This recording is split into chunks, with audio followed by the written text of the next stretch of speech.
ചായയും കടിയും. രാവിലെ കഴിക്കത്തില്ല, ഉച്ചയ്ക്ക് ഒന്ന് ചോറിനത്തേ ഉള്ളൂ. ഇന്ന് ചിക്കൻ ഫ്രൈ ആയിരുന്നല്ല, കഴിച്ചോ? ഇല്ല, ഞാൻ ഇന്ന് അവിടെ CPI കഴിച്ചു. CPI എവിടെ? കടയിന്നോ? ഒട്ടക കഴിച്ച്. CPI അവിടെ പാർട്ടി നടക്കുന്നത്, കല്യാണ മണ്ഡപം ഉണ്ടല്ലോ, എന്തോ കൊട്ടാരം ആളി, അത് കാണണം. ചുമ്മാത് പടന്നങ്ങ് വെച്ചേക്കുവാ. ലൈറ്റ് അവിടെ കല്യാണ പാർട്ടി നടക്കുന്ന പരിപാടി സംഭവം, അത് കേറ്ററിംഗ് സംഭവമാണ്. കല്യാണ മണ്ഡപവും ഇവിടെ അറബിയുടെ കല്യാണം ഉണ്ട്. എല്ലാവരും പാർട്ടിക്ക് അവിടെ വരുന്നത്.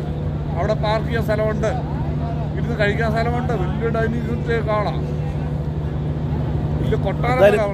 ഇതേപോലെ നാട്ടിലെ ഇഷ്ടം പോലെ. ഞാൻ എന്തായാലും അടിപൊളി ആഹാരം കഴിച്ചത് ഈ പിന്നെ BKB's ഗാർഡൻ സർവീസ് എറണാകുളത്ത് ഞാൻ നിന്ന് കുറേ നാൾ ഈ എന്തുവാ ട്രാവൽസ് ഓടാൻ വേണ്ടി BKB സർവീസിൽ ഒരു 2 വർഷം. ഈ ചാരാ ഷാപ്പിൽ നിന്ന് നിർത്തിയപ്പോൾ നേരെ അങ്ങോട്ട് തന്നെ വിളിച്ചത്. ഈ ചാരാ ഷാപ്പിൽ നിന്ന് പോയ മുരളിയെണ്ണ